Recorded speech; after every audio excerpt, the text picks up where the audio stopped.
but I wanted to kick off the show with something off the beaten track. Okay. All right.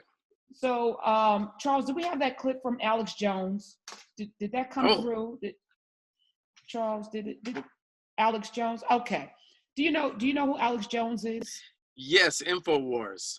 Yes. InfoWars, right? Oh, that's right, because you're a YouTube hotepper. Of course you know who he is. You spend a lot of time on YouTube hotepping. I do, too much time.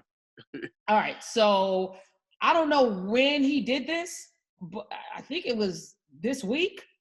All right, let's just play the clip, and then I want your comments. I'll admit it. I will eat my neighbors. I'm not letting my kids die. I'm just going to be honest. My superpower is being honest. I've extrapolated this out, and I won't have to for a few years because I got food and stuff, but I'm literally looking at my neighbors now and going, I'm ready to hang them up and gut them and skin them and chop them up. And you know what? I'm ready. My daughters aren't starving to death. I'll eat my neighbors. See, my superpower is being honest. I'll eat your ass. I will. I'm combat model, optimum self-sufficiency, probably the leader. The point is have you thought about that yet? Because I'm somebody that thought I could fix this, and I'm starting to think about having to eat my neighbors. You think I like sizing up my neighbor, how I'm going to haul him up by a chain and chop his ass up? I'll do it. My children aren't going hungry. I will eat your ass. And that's why I want the globalists to know I will eat your ass first. So that takes tossing salad. That takes tossing salad to a whole new level. Doesn't it, Lamont? I will eat your ass. I need that as a drop. I will eat your ass. All right. Thoughts on this? So apparently, the food supply is problematic right now. We got, even though there's an executive order to keep the meat places open, he doesn't talk about going vegetarian. Doesn't talk about what we talk about on this show, growing his own food. No. He's sizing up his neighbors. He's sizing up his neighbors for the possibility of there being no more food to eat them. Right. And he's serious because, his superpower is being honest. So completely honest. So I've said watching Tiger King that there are a whole group of people out there that I don't know, that I'm not familiar with, that I have no understanding. I'm not, they're not my people. Right, I think he falls into that category because if it is severely, like I get being lost in the airplane crash and you're in the frozen tundra and everybody's dying and you have nothing to eat. Which is one of the greatest movies, by the way, alive. Alive, where I think somebody's ass did get eaten, literally. Yeah, I think literally, they ate the ass, yeah. Take a piece of the cheek, yeah, right. Now I get that, but we have squirrels. I mean, there are options here. He's going straight to the neighbors. I need you to unpack that for me. Explain that mentality. So let's try to unpack it. I put it in the category of things you should think but not say. Because there's a lot of us that hold different opinions about certain things in the world. Hey, hold on. Let me back up a little bit for you. Have you ever looked at your neighbors? I mean, this is not a church thing. Look at your neighbor and say, right. Have you ever turn to your neighbor and say, No, have you ever had thoughts of eating somebody? I mean, not sexually. I'm saying like, right. For nutrition, for survival. No, yes. I have not. I've never, like I said, it's things you think, not to defend them, but we have some left field thoughts. Like when I was watching Alive as a kid, you watch that scene and you think to yourself, could I ever do that? And then the thought goes away and you never share it publicly. He legit says out loud that he would string them up, gut them like fish, and then eat them. That means now the fact that he can say it, it tells me one thing. He's been thinking about it for a while and probably has a plan in place to get it done whenever necessary. And these people are out here, and he ain't the only one. He is not the only one. So if you're in Texas, if you're in Texas, he's not hunting squirrel. He's looking at a different type of protein. He's probably watching their diets, see what food come to the house, fattening them. He probably sending them food. He might be sending them food. Wow, that's scary. If you live next door to Alex Jones, know that your ass can get eaten. But man. I'm trying to figure out, if I live next door to him, how you gonna get me to eat. Like, I'm trying to understand. Like, I'm just going to go, okay, Alex Jones, take it. I don't, Well, how's that going? he said he's got enough. He's probably a prepper. He's in that community, so he's probably a doomsday prepper. He said he got, a couple years of food on standby. I think he's talking about when it absolutely breaks down and everybody's starving and is every man for himself. I think he's talking about that at that point, not early. I don't think he's talking about early like buffet style. Like, hey, come on over, let me get some arm. I think he's talking about when people is, crawling out the front door and it's apocalypse and zombies and all that. He said, I'm going to eat. Me and my daughters, right. me and mine, we going to eat. Right. Yeah, we going to eat. So I want to know if anyone listening, 866-801-8255, could you eat your neighbor? There's nothing left.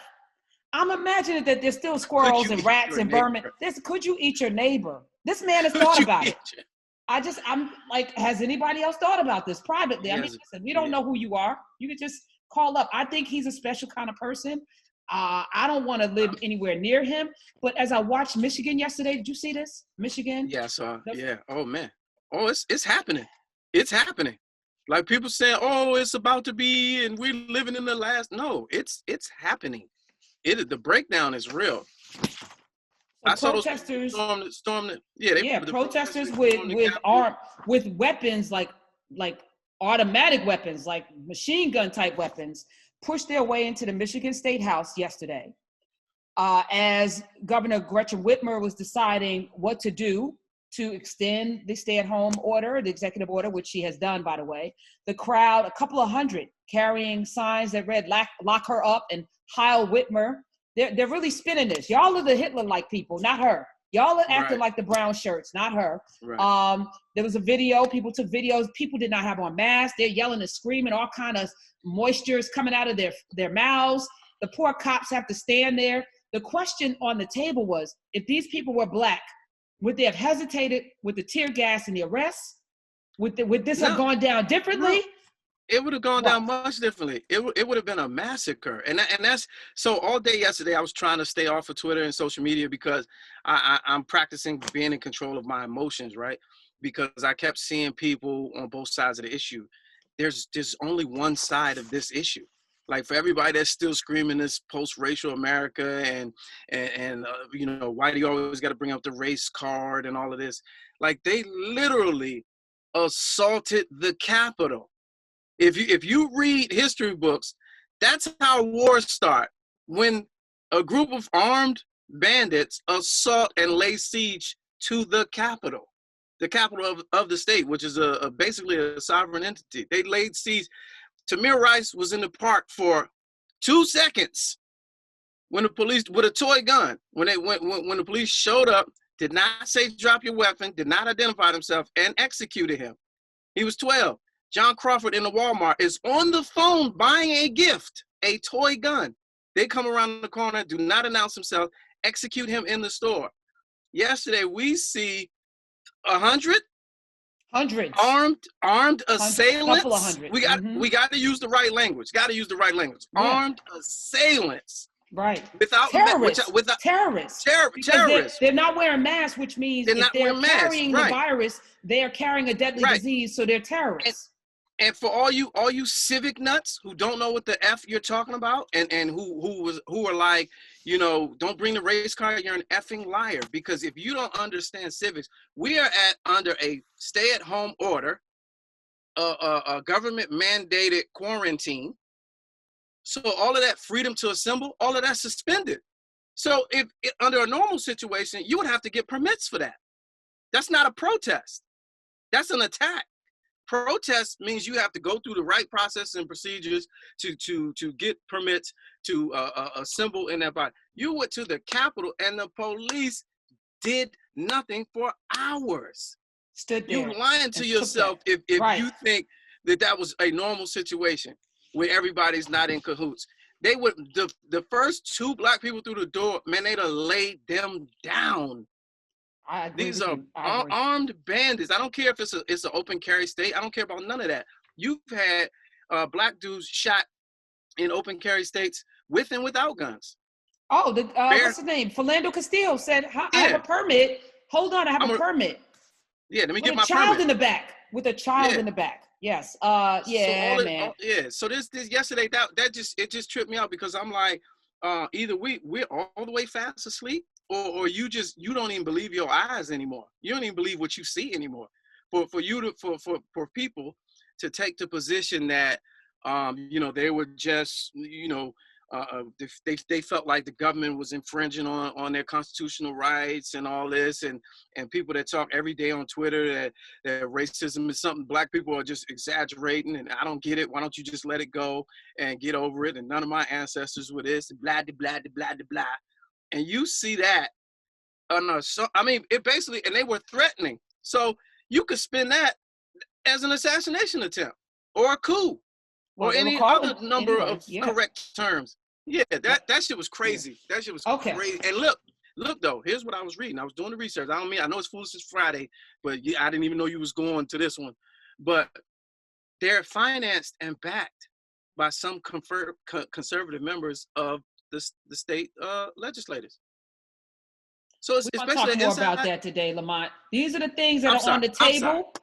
We got this Michigan coup takeover, acts of terror, and if they were black, would this have gone down this way? We're going to hear from you, 866-801-8255. Alex Jones said he would eat his neighbors. Would you eat your neighbor? Would you eat your neighbors? 866-8, if there's no more food, is Miss Becky next door up for grabs? 866-801-8255.